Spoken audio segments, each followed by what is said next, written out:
Assalamualaikum warahmatullahi wabarakatuh. Anak-anakku semua, jadi untuk pembahasan soal kelas 10 yang minggu lalu telah kalian kerjakan akan kita bahas pertemuan pada kali ini. Ya, jadi setiap pertemuan nanti akan latihan soal, kemudian untuk link YouTube-nya akan kita bahas latihan soal minggu lalu. Jadi pada pembahasan kita kali ini kita akan membahas materi latihan soal kelas 10 yang minggu lalu telah kalian kerjakan. Langsung saja yang pertama, menurut Sarjono Sukanto, sejarah pada hakikatnya dibatasi dua hal, yaitu sejarah dalam arti objektif dan subjektif. Yang dimaksud sejarah dalam arti subjektif adalah, jawabannya adalah subjektif itu berarti dipengaruhi oleh emosi dan pikiran sejarawan. Ya, ini jawabannya nomor 1 D. Ya, kalau yang dalam arti objektif artinya berarti menunjuk kejadian peristiwa itu sendiri. Peristiwa sejarah yang objektif itu berarti ketika peristiwa itu sedang berlangsung.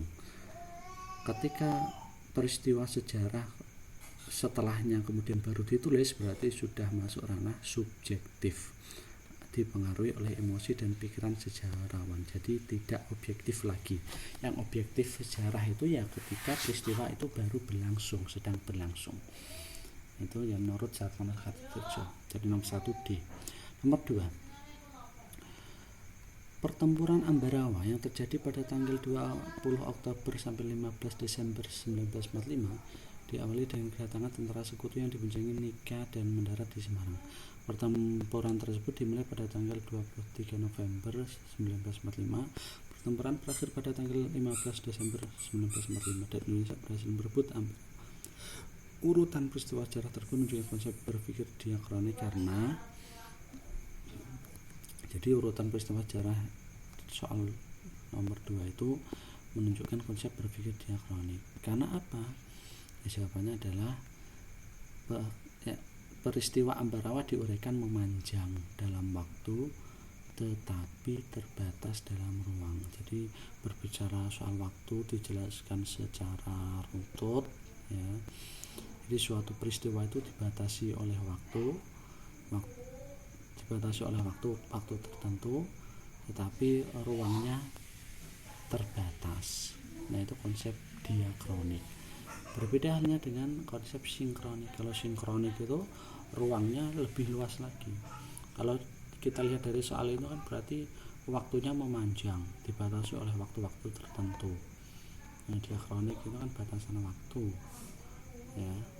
Jadi waktunya jelas, terjadi peristiwa apa saja, tetapi ruangnya, lingkupnya itu hanya di Ambarawa, di daerah sekitar Ambarawa dan sekitarnya, sehingga ruangnya terbatas, dan itu masuk dalam konsep diakronik. Kalau konsep sinkronik itu berbicara tidak hanya soal peristiwa apa saja yang dibatasi waktu, tetapi kalau sinkronik itu meliputi banyak aspek, ya, dari sosial, ekonomi, politik, budaya dan sebagainya. Itu berikut sinkronik. Jadi ruangnya itu luas, tidak terbatas hanya di satu tempat belaka seperti hanya di dalam soal itu yang menceritakan tentang peristiwa hanya di Ambarawa. Jadi nomor 2 itu jawabannya A, ya. Nomor 3, seorang sejarawan ingin menulis tentang kondisi politik, ekonomi, sosial, budaya pada masa pendudukan Jepang di Indonesia. Ini menunjukkan cara berpikir. Nah, dari nomor 3 ini sudah saya jelaskan tadi. Kalau diakronik itu hanya berbicara soal sedikit aspek saja, ruangnya terbatas, dan itu terbatas oleh waktu-waktu tertentu. Kalau sinkronik kebalikannya. Sinkronik itu berbicara soal banyak hal, aspek dari politik, ekonomi, sosial, budaya dan sebagainya. Jadi nomor 3 ini jawabannya C, sinkronik.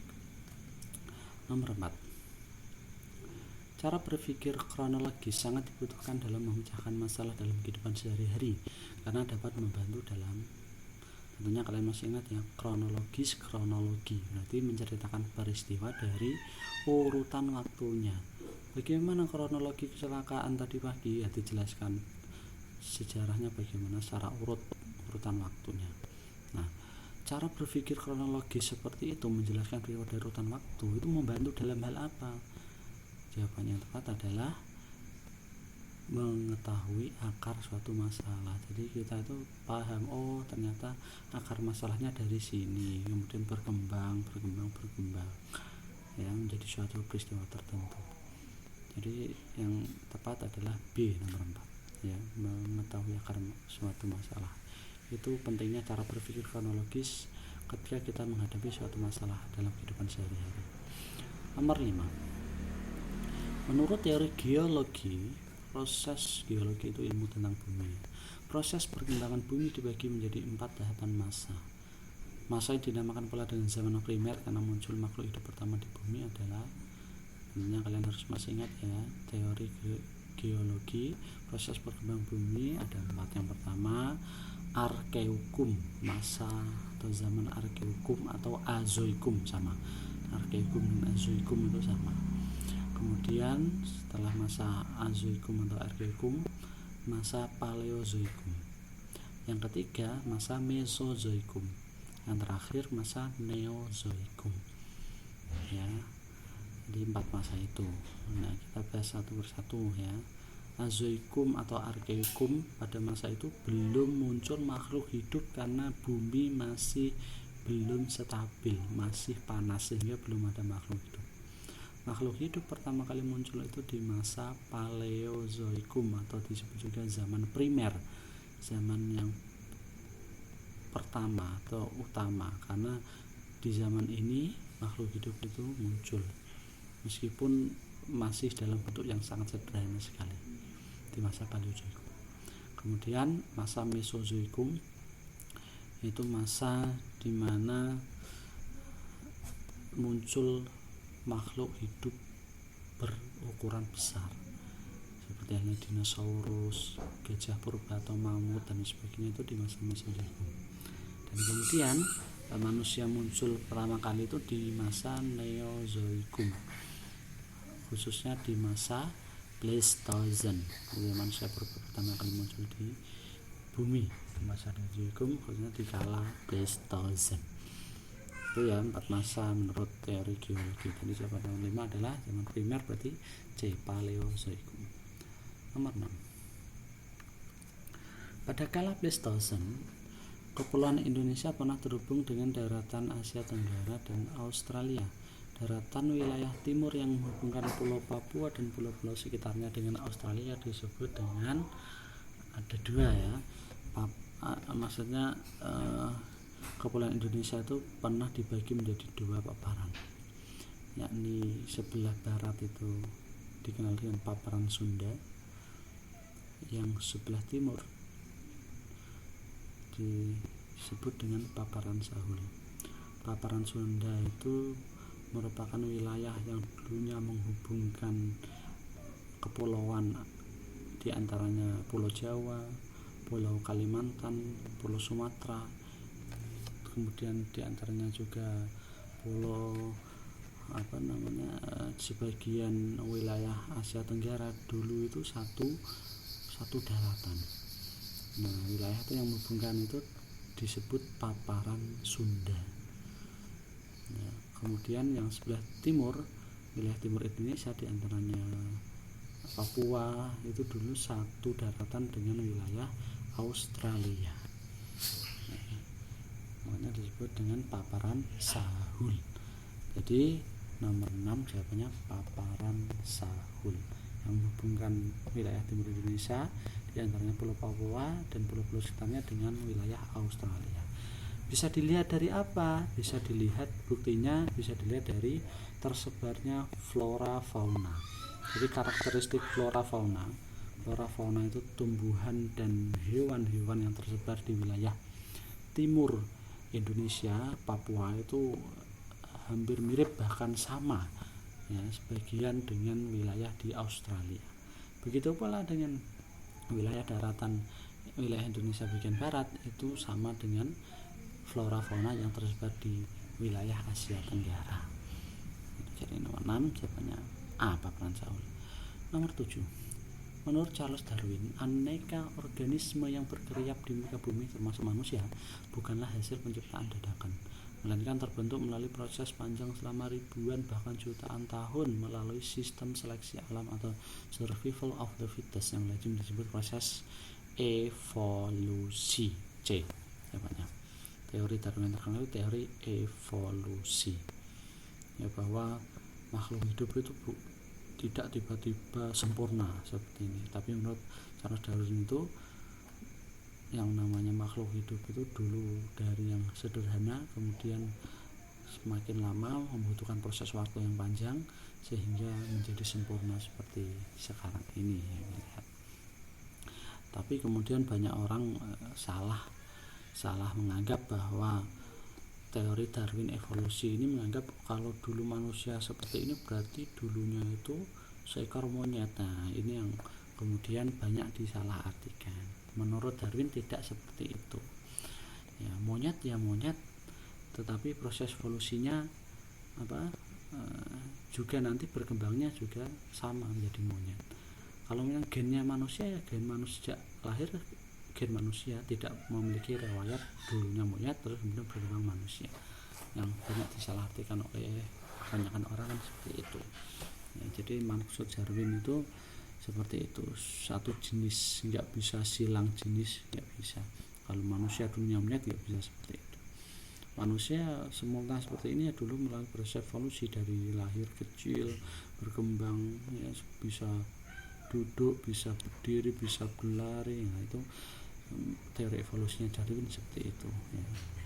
Kemudian nomor 8, fosil manusia purba pertama yang ditemukan di Indonesia oleh Eugene Du Bois di Desa Trinil Ngawi, Jawa Timur pada tahun 1891 adalah jenis namanya manusia purba pertama yang ditemukan adalah Pithecanthropus erectus.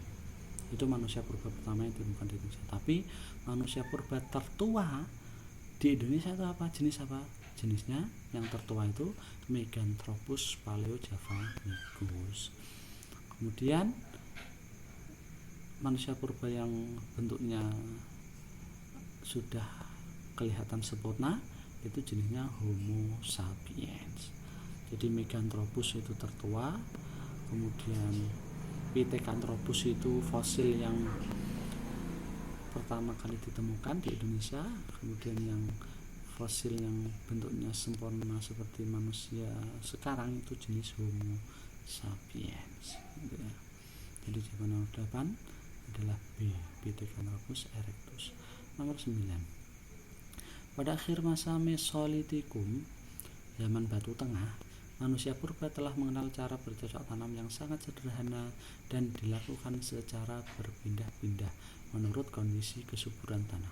Hutan yang dijadikan tanah pertanian dibakar terlebih dahulu dan dibersihkan. Teknik ini dengan jadi tebang bakar yang sering kita lihat itu, ya, ketika mau membuka lahan. Caranya adalah pohon-pohon itu ditebang kemudian diganti alih untuk lahan pertanian. Teknik ini disebut dengan slash and burn, tebang bakar.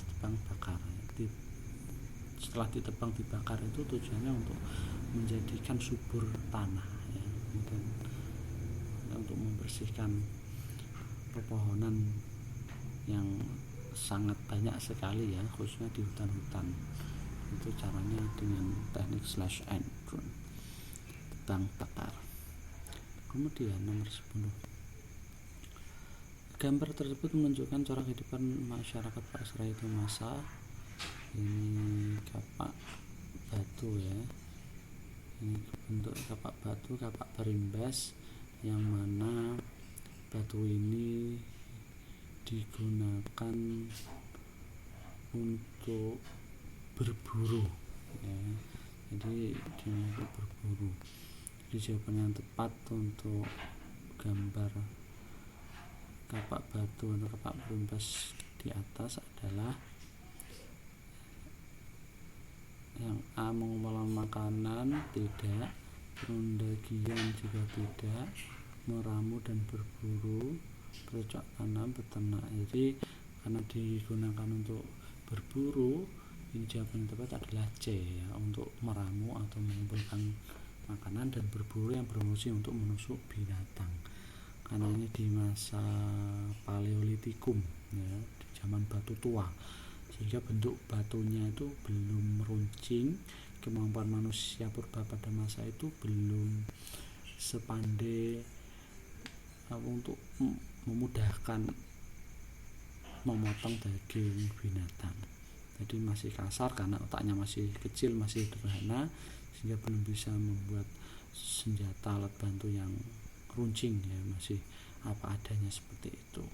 Itu zaman Paleolitikum ya, fungsinya untuk meramu dan berburu yang berfungsi untuk menusuk binatang. C 10. Nomor 11. Bangunan megalitik yang dipergunakan sebagai meja altar batu, tempat untuk meletakkan sesaji pada saat upacara yang ditemukan di beberapa wilayah di Indonesia Timur disebut dolmen ya, jadi meja batu, meja altar persembahan itu disebut dengan dolmen. Kalau menhir itu tugu batu, menhir tugu batu, untuk fungsinya untuk tempat memuja roh nenek moyang. Menhir ya, tugu batu yang tugunya tinggi-tinggi itu yang sering kita lihat di daerah Sulawesi, itu banyak sekali, itu dinamakan menhir, tugu batu. Kalau dolmen itu meja altar, meja untuk persembahan, sesaji untuk sajen, tempat sajen itu dolmen.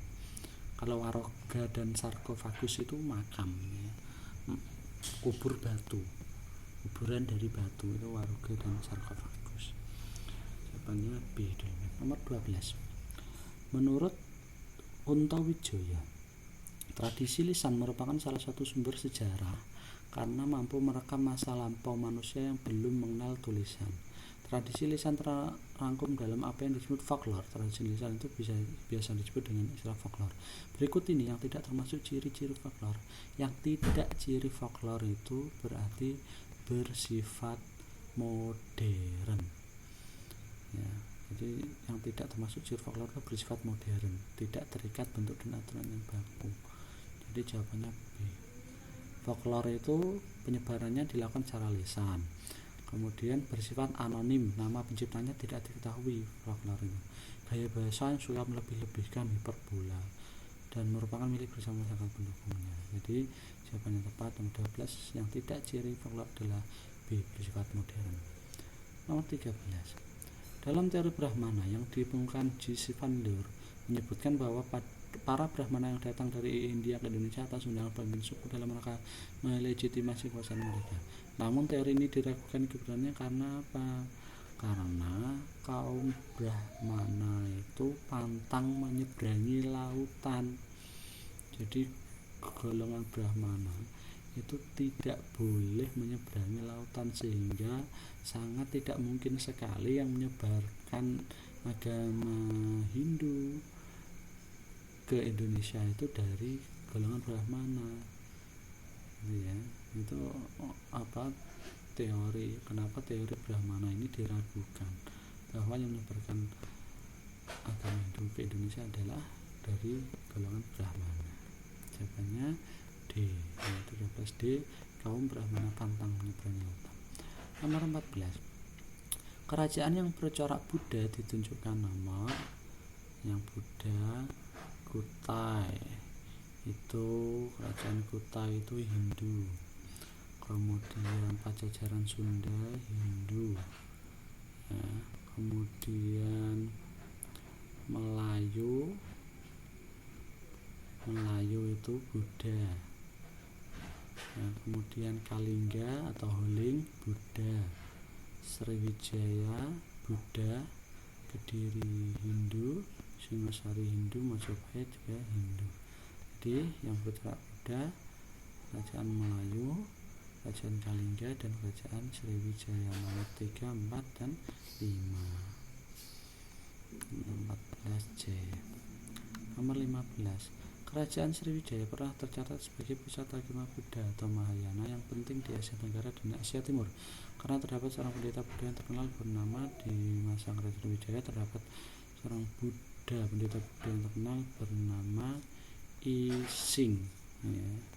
Ising pendeta terkenal dan memiliki banyak murid yang belajar agama Buddha. Bahkan dulu itu kerajaan Sriwijaya menjadi pusat penyebaran agama Buddha di wilayah Asia Tenggara dan Asia Timur. Itu bernama Ising D. 16. Raja Kertanegara dari Singasari pernah melakukan ekspedisi Pamalayu ke kerajaan Melayu dan memberikan arca Amogapasa kepada Sri Maharaja Mauli Marmadewa. Ekspedisi tersebut tujuan untuk, jadi pada masa itu sedang rame berbicara soal kerajaan Mongol yang dipimpin oleh Kubilai Khan. Karena khawatir nanti kerajaan Mongol menyerang kerajaan yang ada di Nusantara, akhirnya inisiatif Raja Kertanegara dari Singasari ya mencari mitra kerjasama dengan kerajaan lain, yakni pada masa itu kerjasama Kertanegara dengan kerajaan Melayu yang ketika itu dipimpin oleh Sri Maharaja Mauli Marmadewa. Nah, berarti ekspedisi tersebut bertujuan untuk apa? Jadi mengantisipasi ekspansi kerajaan Mongol. Jawaban yang paling tepat ya. D. Mengantisipasi ekspansi kerajaan Mongol. 16D. Nomor 17. Majapahit merupakan kerajaan nasional kedua. Kerajaan ini bercorak agraris dan perdagangan. Kerajaan Majapahit tumbuh menjadi negara besar yang menguasai perdagangan pelayaran serta mencapai puncak kejayaan pada masa pemerintahan Hayam Wuruk. Faktor Majapahit menjadi kerajaan besar agraris dan perdagangan adalah karena Majapahit itu terletak di daerah pedalaman dengan hasil perekonomian berupa hasil pertanian. Itu yang kemudian menjadikan Majapahit sebagai kerajaan agraris dan perdagangan pertanian khususnya. Yang tepat C. Nomor 17. Nomor 18. Proses masuk dan berkembangnya agama dan kebudayaan Islam ke Nusantara mendapat sambutan yang baik dari masyarakat karena Islam yang disampaikan oleh melalui Wali Songo itu disampaikan secara damai dan toleran, tidak bertentangan dengan kebudayaan lokal yang sudah ada. Jadi disesuaikan dengan kebudayaan lokal. Nilai-nilai Islam disampaikan secara damai dan toleran, makanya sambutan baik dari masyarakat itu karena itu ya. Jadi 18E. 19. Raja yang pernah memimpin kerajaan Demak ditunjukkan nomor di antaranya Panembahan Senopati itu dari kerajaan Mataram Islam ya. Raden Patah kerajaan Demak, Sultan Agung kerajaan Mataram Islam, Pati Unus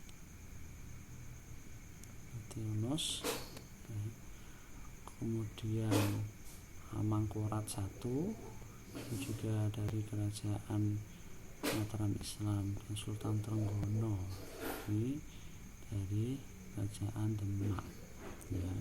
Dan Pati Unus tadi juga kerajaan Demak.